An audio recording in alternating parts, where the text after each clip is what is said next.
Welcome into Phil's Tax Hacks and Other Retirement Facts with CPA and personal financial specialist Phil Putney. Now let's get rolling with today's show. Hey everybody, welcome back to another edition of Phil's Tax Hacks and Other Retirement Facts, talking investing, finance, and retirement with Phil Putney, and we're going to talk about describing retirement this go around. We've got an interesting study we're going to look at and kind of break this down a little bit from the MIT AgeLab, which I didn't even know that was a thing, but we're going to talk about that. I didn't either, but that's What's going on, bud? How are you? I'm doing great. How about you? Doing pretty good. So yeah, you're not familiar with the AgeLab? No, I'd never heard of the AgeLab. Okay. All right. Well, they've got an interesting... I guess when you're in the UP, what else is there to do, right? Well, yeah, maybe. Yeah. In the middle of winter. In the middle of winter. So we're going to talk about this a little bit. It makes sense that the way we plan for retirement is largely influenced by what we think about retirement, right? So we'll take a look at how various people across the U.S. describe their own retirement, again, through this study. They did this study a couple of years ago. It looks like they asked about 1,000 people to provide 5 words for how they imagined life after career might look like, right? So they asked the people of all ages and across genders, and then they plotted these results, and there are 921 different words in total, but only 28 accounted for half of all the responses. So I'm going to let you break down some of the data a little bit, but did you find this interesting when you went through it? Yeah, it's really interesting. I mean, the first thing that caught my eye when I was looking at it is 921 words. Are you kidding me? And that's one of the key takeaways I got from it is in the discussion we have with clients all the time is, I mean, what is retirement? Or, I like that idea of life after work or after career. Right. Because it's a lot of people think of retirement maybe negatively of, I'm getting old or whatever, but you really have to think of what is retirement to you? I mean, what does it look like? So you can properly plan financially to make sure that your expectations of retirement are met. So yeah, and I'll pop this up on the screen while you're talking through some of this. But some of the words are definitely interesting. It kind of breaks it down towards more male, more female, age, younger versus older. The average median age is like 42, but it's kind of interesting some of the words we hear. Yeah, so I mean, it was interesting looking at it. Again, positive, negative. I mean, the first thing is the majority of the words were positive. So I would think, most people do think of retirement as a positive or in a positive light. The other thing that was kind of interesting to me is the difference between male and female. The female had a lot of the touchy-feely type words, so fulfillment and success and happy, things like that. The male had travel, relax. And this is one that caught my eye. I thought was hilarious is, a word that described retirement was the word retirement. Only a guy would think that, right? Retirement, and that was actually pretty simple. The way this graphic works is the more times that word was mentioned, the bigger that bubble, so to speak, or circle is. And that's probably the second or the third largest circle on the screen. So it's pretty funny to think, okay, guys, we're just plain and simple. What do you mean? It's retirement. Yeah, that's a great point, actually. So based on this, and again, if you're looking at this on the video version of this, or if you're just listening to us, so yeah, the size of the bubble or the size of the circle indicates how many times that word was used. Yeah. And from we'll just call it older males over the age of 42, retirement, relax, and travel were the biggest top circles. What were some of the bigger circles, let's say, for younger females? Yeah, younger females were, like I mentioned, happy. That's a little bit below the median, but that was probably the biggest on the female side. Success, so again, success. What is success? I mean, that's something you have to define for yourself. Right. Not surprisingly, probably family, I would say, is the second one, kind of in the middle age. But yeah, as you get at the younger age, it's cool, good, great. I'm like, okay. Right. Death. Yeah, we found death. A couple of negatives. That was the males, a bit younger, old females, a bit younger. So let's shift it to the over 42 sector and getting closer to the older end of the spectrum. And some of the words in there that caught my attention was, and again, from as an advisor standpoint, Phil, this is maybe where it comes into mind for you to do what you're doing, right? So there was volunteer, but then also right next to it, lonely. And then there was stress-free, and then right next to that, health, And so it's kind of interesting where people's minds go, but these are the top concerns. If folks are saying this stuff over and over, health and stress-free, freedom was another one. Freedom to do the things I think you want to do. Right. And to me, I mean, that's personally how I describe retirement. I mean, it's because a lot of people get caught up on the concept of retirement, but I really like my job, you know? Right. And to me, retirement doesn't mean you don't work. It means you go to work because you want to, when you want to. You know, you now have that freedom. It's control of your time and resources because you've done a good job saving and defining what that looks like for you. Right. Right. You know, so you can have some of these other things. So to me, freedom is probably the bigger piece of it. But yeah, I mean, travel, that was probably looking at the second or third largest overall circle, which is for a lot of people. You know, what you think of retirement as travel, but it's for how long, right? Right. Yeah. You know, I mean, it's one of those things. I've got a lot of clients that like to golf, the males especially, you know, and some of them, they just go crazy that first year of retirement, and second year of retirement, it's like, yeah, I dropped the league, and you know, I golfed every day for 9 months, and it got to be too much. So yeah, you can only golf for so long. That's right. That's right. Let's take some takeaways to what you do on the regular basis and your own client base. Sure. What words do your own clients or potential clients do you tend to hear the most? I mean, it's definitely when they're looking at travel, wanting to travel, having that freedom. Health is always a big concern. You know, how do you plan for that? And I mean, that's one of those components that we don't have a lot of control over. I mean, to some extent, with your diet and exercise and things like that, but some of it you don't. Making sure you're prepared for that. That's typically a concern. Having enough money, running out of money. And I was kind of surprised I didn't see that as a big negative circle on here. Yeah. But usually that is a top concern I hear is, do I have enough? Yeah.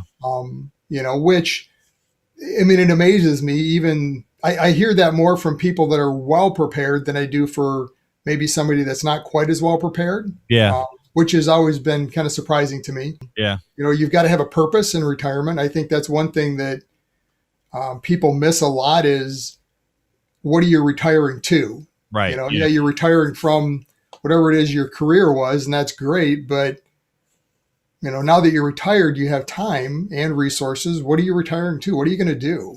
Well, a big takeaway I took from this graphic, Phil, was the fact that there wasn't a lot of monetary type of words. Right. In general, this was a much more emotional or feeling based kind of, and maybe, to be fair, it doesn't really say. They may not have asked those questions, but again, I think it was really more about what came to mind of the person talking. So I did find that a little interesting that the economic side or the financial side wasn't addressed as much as you might think, but you can't travel and you can't necessarily do some of these things, the freedom to do what you want, if you don't have the resources in place to do it, because like it or not, life is not free. I mean, we could say what we want and you could get into a whole conversation about, more things should be free, or we have freedom. We don't have to spend money, yada, yada, whatever. We're not talking just the reality of living in this country or living in the world in general.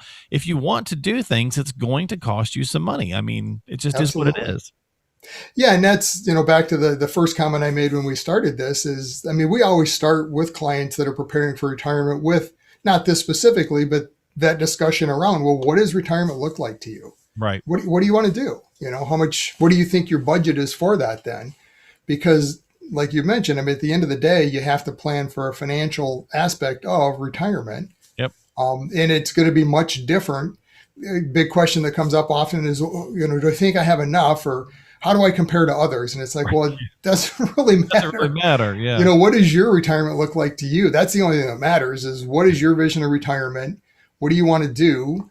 A lot of travel, freedom to volunteer. What is it? And then from that, build financially. Do you have enough to make that happen? Yeah. I definitely agree. Do you find an exercise list like this, you think that'd be helpful? Understanding preferences and perspectives from that emotional side, do you think that would be helpful in what you do for planning? And absolutely. Yeah. And like I said, it's a discussion we have all the time. And the other discussion or interesting part of the discussion always to me is getting the husband and wife together to think about that.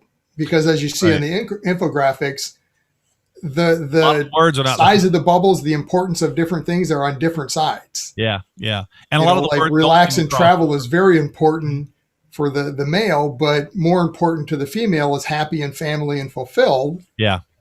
So you've got to remember, this isn't just your retirement. This is your, the couple's retirement. So for the husband or the wife, what does that look like for each of you to make sure you're both satisfied and happy in retirement and meeting whatever it is that you expect that retirement to be. So yeah, I like the no gender difference. There is things like security, exciting, boring, intent. Yeah, kind of in that middle section. Correct. Yeah. Yeah. Health was gender neutral for that, which would make sense. We're all human.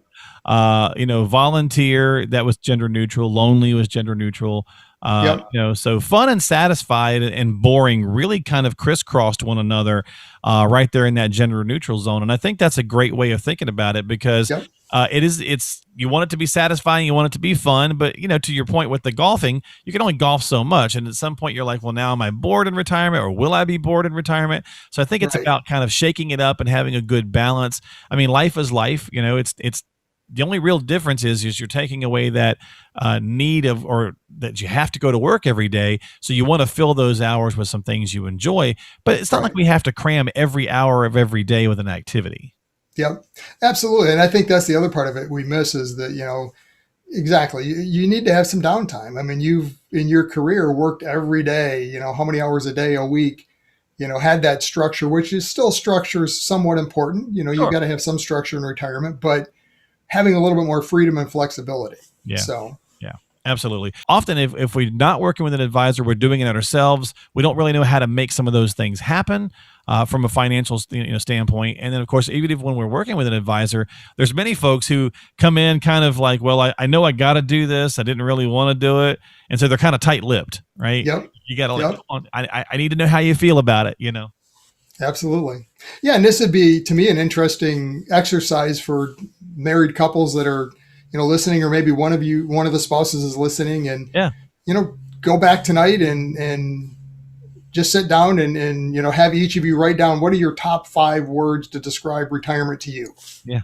Great. And come back and talk about it. Yeah. Start that discussion, because like I said, that's a big part of retirement is making sure it's not just one person's view of retirement. Yeah. The client that likes to golf, well, that's great. But what if the wife doesn't, or if it's the husband and the wife, well, it's okay. Maybe she likes to read. So that's great. She can stay home and read. He can golf, then it works. It works. Yeah. But if she likes to hike and he likes to golf, well, unless she likes to hike alone, you got to come to some compromise. And so. Yeah. I think that's a great way. So do the exercise yourself, folks. Write down 5 words, each of you, and what retirement might mean the most to you, and then banter with that, and then follow that up one step further and say, have you told your advisor that? I was going to say, and you share that with your advisor if you haven't. So if you haven't, and if you're not working with one, definitely share it with a new one when you sit down and have a conversation. So that's going to do it this week for the podcast. As always, make sure you check with a qualified professional before you take any action. You can reach out to Phil at 248-888-7530. That's 248-888-7530. Give him a call if you have some questions or concerns, or go by the website, philstaxhacks.com. That's philstaxhacks.com. Subscribe on Apple, Google, Spotify, iHeart, Stitcher, all that kind of stuff. And we had some email questions come in, but we're out of time this week, so we'll get to them on next week's show. We'll go through some of the email questions. Feel free to submit your own, again, at philstaxhacks.com. Phil, thanks for hanging out with me, my friend. I appreciate it. Not a problem. Good talking to you, Mark.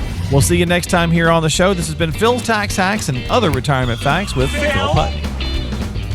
Investment advisory services offered through AFS Wealth Management. The content of this program is provided for informational purposes only and is not a solicitation or recommendation of any investment strategy. Investments and/or investment strategies involve risk, including the possible loss of principal. There is no assurance that any investment strategy will achieve its objectives.